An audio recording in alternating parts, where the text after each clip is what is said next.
This is the all-new Mercedes EQA, the new electric compact SUV by Mercedes.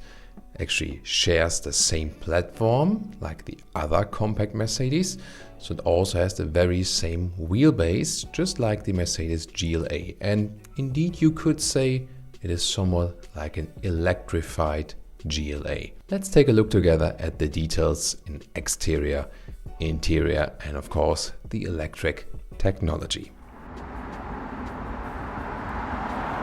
So first of all, from the exterior you see this black panel design, aerodynamic design both in the front and also in the underbody. Everything is basically covered for a good aerodynamic result.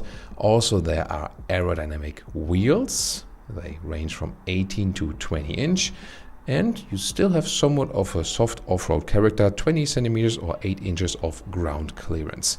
And also in the rear you see this LED light strip going all around the vehicle. Indeed it is similar once again to the GLA, but adds this special EQ styling also, as we have seen with the, when you compare GLC to the EQC. The same here, GLA versus EQA. And the EQA 250, this is the entry-level engine or motor, we have to say here, electric motor. So the EQA 250 means 190 horsepower, front-wheel drive, 8.9 seconds is the acceleration figure to 1 kilometers or 62 miles an hour. Maximum speed is 160 kilometers an hour or 100 miles per hour. Later on there will also be stronger motors and also overdrive, so that you have one electric motor in the front, one in the rear. So far this one here, the EQA 250, with a promised range of maximum 430 kilometers or 270 miles from a battery with a net capacity of 66.5 kilowatt hours. Charging is 11 kilowatt AC and maximum 100 kilowatt DC via CCS. Pricing wise, by the way, that's quite interesting. If you take a German reference price, 47,000 euros approximately. So it's about 10,000 euros more expensive than the Mercedes GLA. However, also now again a German example, when you have these governmental subsidiaries, it's more or less the same. So actually quite competitive pricing wise, but of course not cheap at all. At least you have already some extra equipment in it.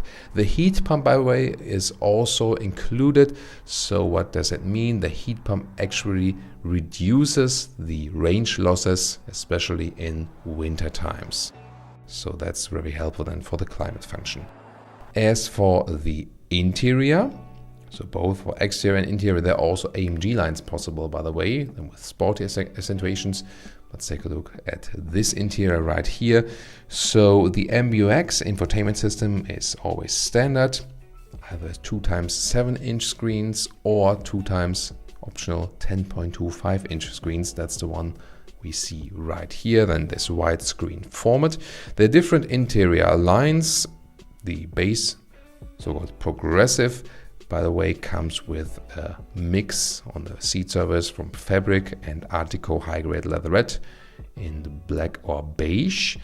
And then you can also get the so-called electric art, where you also have recycled fabric and a gray Artico. That's very cool. And the AMG line with microfiber seats.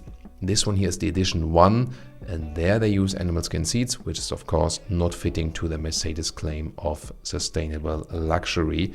So this is where they are not consistent, yet would have expected something else for their supposed to be sustainable electric vehicle right here. And as for the rear seating, this will also be quite equal to the GLA, and the trunk capacity is 340 to 1,320 liters maximum. So the batteries are placed in the lower bottom of the vehicle. That means it will have a lower center of gravity than the combustion engine models, and supposed to then also have a very sporty driving experience. Really looking forward to that. By the way, the towing capacity is 750 kilograms. With the front-wheel drive model, it will be also more than with the all-wheel drive models.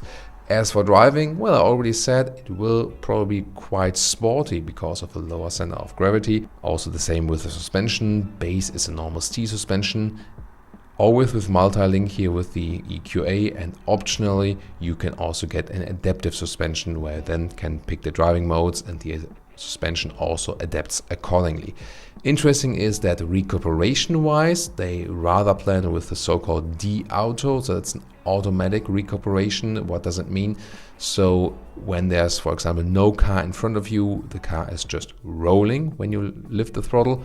But when there's a car in front of you, or when the GPS data indicate that you will slow down soon because there's an intersection coming or something, or there's a speed restriction or so, then there is recuperation happening automatically when you lift the throttle. I think that's a very intelligent system. We've been testing that system also with the BMWs also recently. That's very cool. As an alternative, you can also go to a manual recuperation mode and then put it in different levels with using the shifting pedals.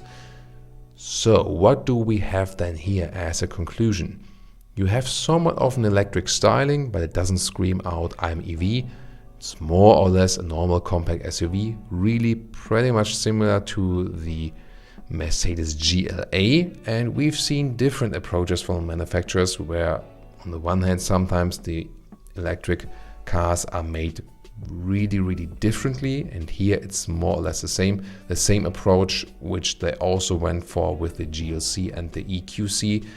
And this always has advantages and disadvantages no matter what. The interior definitely very interesting. As for the styling, yeah, we've seen it also at nighttime with this very nice ambient lighting. So we know that Mercedes is really always on top of their game when it comes to ambient lighting on the interior. That's really fancy. So looking forward to that. Of course, we will deliver you an extensive driving review and everything also with live examination in exterior, interior when we have the chance to.